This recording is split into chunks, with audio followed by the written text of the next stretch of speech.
You ever wonder what the difference is between people who, regardless of like status or wealth or things owned or whatever, whatever construct, whatever stereotype, whatever thing you want to classify a person in? You ever wonder why some people are happy and some people aren't? Even though it seems like they may have accomplished a lot, or you wonder why they're happy and they haven't accomplished anything in your mind. I've thought about that a lot, especially here lately. And I boiled it down to like one thing. And to me, that thing is suffering. And you could say, well, if you're successful, you have less suffering, which I don't know, that might be true, but I find that everybody suffers from something. We're all humans. We all have a life. And in reality, I'm not trying to sound pessimistic, but life is somewhat suffering. There's tragic shit and bad shit that happens all the time.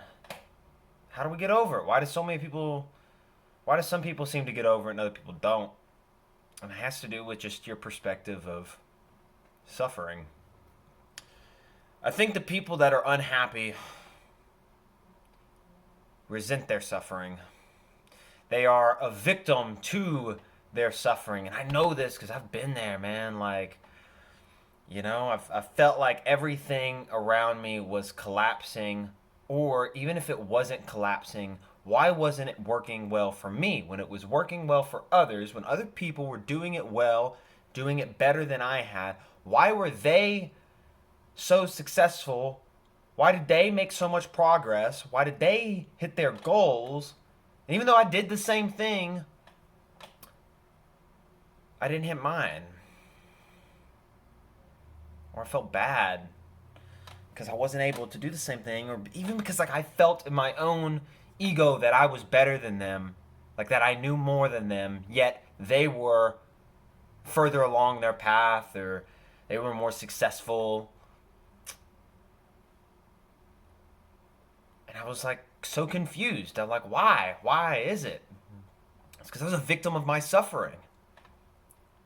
What I mean by that is like, guys, everybody suffers.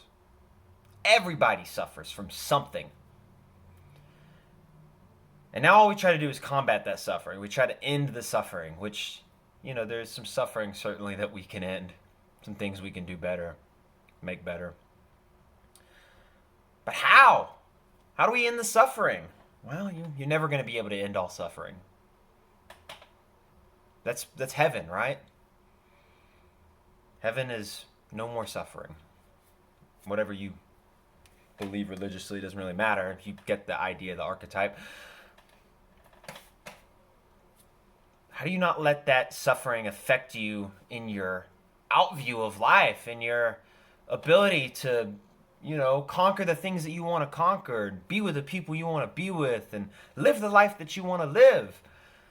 Because if you're constantly a victim of your suffering, you're just paralyzed. You can't move anywhere. You're a victim. You're constantly just being beaten down over and over and over again. And you're never allowing yourself to rise up. And that's the secret. To me, that's where I've figured out where the line is drawn between the people who are happy and fulfilled and the people who are just still a victim of their suffering. It's not that the people that are happy and fulfilled have any less suffering. It's for the mere fact that they embrace it. They bring it on. They say, suffering, come here. Let me bear that load. Let me carry that cross. Let me carry that weight. And to me, it's so funny because, after all these years in fitness, I'm just now realizing that's it.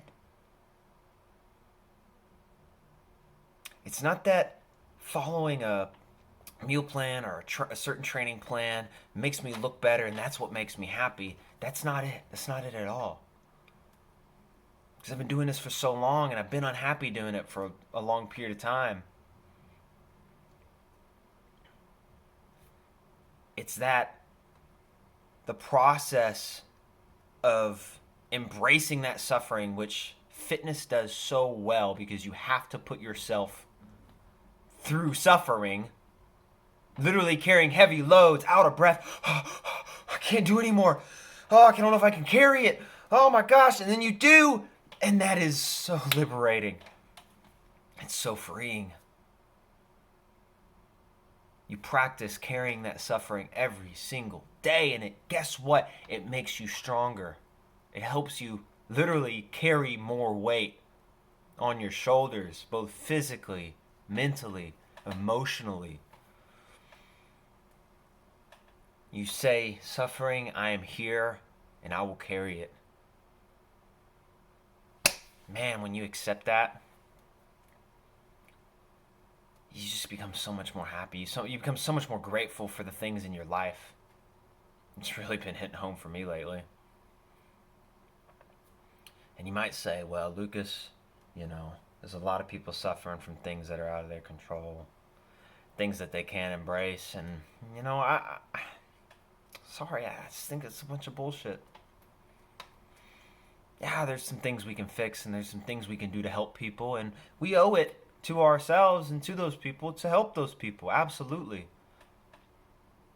But you can solve a lot of the problems in your life. You can. It starts right here. And it extends through the body because that's how we interact. That's how we live. And if you're constantly just trying to combat that suffering, trying to end it, you're just going to find something else to suffer in. So why? What's the point? Just embrace it. Learn everything you can about it. Own it.